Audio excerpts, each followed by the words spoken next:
Hello ladies and gentlemen, welcome to day 2 of this tournament, SC2Casts.com's first invitational, sponsored and brought to you by SC2Casts.com, your source of info on all the most recent casts, commentators, events, and pro games. I am your host for the tournament once again, ShikiSC. Check out my channel at youtube.com/ShikiSC. This tournament is organized and run by starcraftworld.it. Thanks to them for contacting all of these pro gamers and setting up the games. Check out their website for news and events. On to the games. We have a tournament setup similar to Day 9's King of the Beta with two groups of players, as I've mentioned before, Group A, Group B, and this is Day 2. Today in Group A, we've got Omar, the green Zerg here, spawning in the 12 o'clock position. I have not seen much of Omar, but he is one of the top ranked players in his country, and his opponent today is going to be WhiteRa. As you guys probably know, this is WhiteRa. I will probably call him WhiteRa for the rest of the tournament. I'll mention WhiteRa a few times. That's who he's currently being sponsored by, I believe. I don't know the whole story because, well, that's his own thing and his own deal. Anyways, ZVP here on Scrap Station. I don't really have much to say about it for the fact that I don't know Omar that well. I don't know what his standard builds are or what he tends to lean towards. I don't know if he's a really aggressive player or if he's more passive defensive and likes to expand. We'll have to wait and see. Although I am curious to see his play style and to see how he compares against top players like WhiteRa. And nothing out of the ordinary coming from these two players right now. No cheese tactics or anything of the sort. We do have WhiteRa just throwing down his gateway at 12. Now WhiteRa on Scrap Station, I do have to admit I noticed that he uses Void Rays quite often.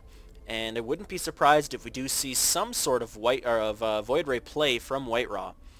That, of course, will be more towards the mid-game, as he usually doesn't rush towards it unless he knows that he can keep it somewhere that isn't going to be scouted. So maybe he'll block off his ramp. That is something that he does do quite commonly. But he also may choose to expand early, but we'll have to once again wait and see what's going to happen with the long rush distance on Scrap Station, and with the Xel'Naga Tower being halfway in between. Players can keep control of that and see well in advance what their opponent is going to be doing. WhiteRa is scouting around in the base here with his probe, using the waypoints actually to move around for the majority of the time, and now stealing 5 minerals, just interrupting the mining time by a little bit, and now continuing his scouting patterns. Probably going to check if there's an expansion. I don't know if he has yet or not. It looks like he has run by there already, so he knows there's no early expansion. If we look at Omar's build, he got gas a little bit late, but he did pull his drones all off gas. So what this screams to me is that he is getting metabolic boost, and then he's going to go expand.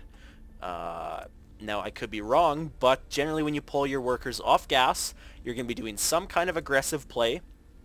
Although here on Scrap Station, I don't see that aggressive play coming into play right now, just for the fact that Omar does see everything that's going on. He sees the Chrono Boost on the Cybernetics core, likely pumping out Warp Gate. Of course, I know I've seen earlier in the beta, people did actually pump out Hallucination, which can be used quite interestingly enough, but that is not the case in this game. And yes, Omar is taking an expansion around 21 or 22, and now he's just continually pumping drones.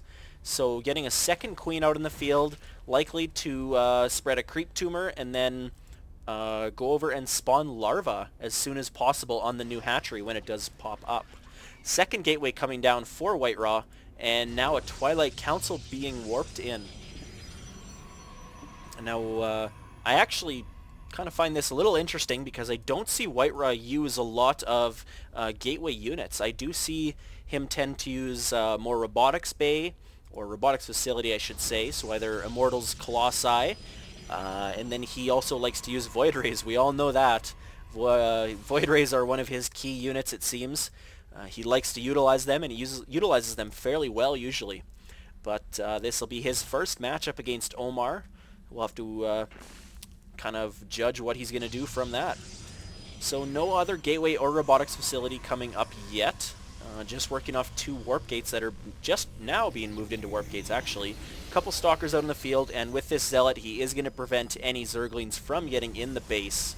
But at this moment, I believe Omar has only had 1 zergling in the base. He has not seen the Twilight Council. That went down as soon as the zergling retreated.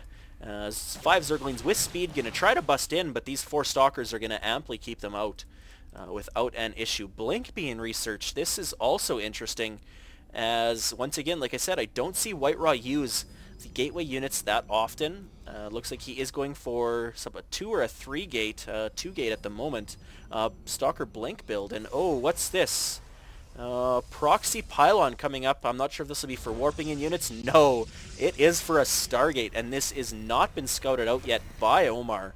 So he's going to be absolutely unaware of any, I guess he could be doing Phoenix as well, but I'm suggesting, or not suggesting, foreseeing that he's going to be using his Void Rays. 3rd gateway coming up on the field here for WhiteRa, and no expansion yet for him. That is kind of interesting.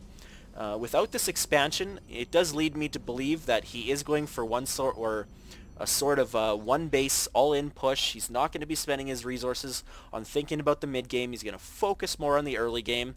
And with this 3rd gateway up, and then as soon as this Stargate finishes, we're going to get to see if he's going to be using Void Rays or if he's going to go for more of a harassment style with the Phoenixes. Of course, right now, Omar just did get his Hydralisk Den finished a few minutes ago, and he does have his Grooved Spines being researched. If we look at the Units tab, he's only got 3 Hydralisks out, so we can tell that he is going to be going for a fairly heavy Hydralisk build, for the sense that with so few Hydras, he is still getting the range upgrade, and that is a key unit, and it looks like we are seeing the Stalkers. Blink is active, and no weapons upgrades yet, but he's about to take down these rocks, and the Void Ray is just now coming in. Groove Spines just finished, so the few Hydras that are on the field will have the upgraded range, and it looks like the Stalkers are just going to blink up. The rocks are not going to die. He's just going to use that to recharge his beam every chance he gets. And then a little bit of engagement, Zerglings and Hydras, and ooh, I don't like that blink. That is not how you want to use blink in this situation. A little bit of a mishap here, I think, by WhiteRa. With the Stalkers, you want them absorbing the damage on the Hydralisks. And then what you want to do with the Stalkers more is pick the units that are being attacked, and as soon as their shields are almost depleted, blink them to the back of the army. And keep letting your Stalkers take the damage. Keep your Void Ray outside of the damage zone of the Hydras. That way the charge time gets up and more damage is caused. Once again, I don't know if I like that blinks. He's going to lose quite a few of these Stalkers, and he is still producing another Void Ray. It just popped out. He's going to use that once again, but it is going to be caught off guard by these Hydras. No. And yes, it is going to be focused down. And is he going to lose it? He does. So that is already 2. Yeah, that's 2 Void Rays being lost now. I can't see him using any more. He is warping in Phoenixes and chrono boosting them, along with warping in more and more Stalkers here at the pylon. Just now getting his expansion started. That'll be a little bit late, and his economy is going to be pretty far behind.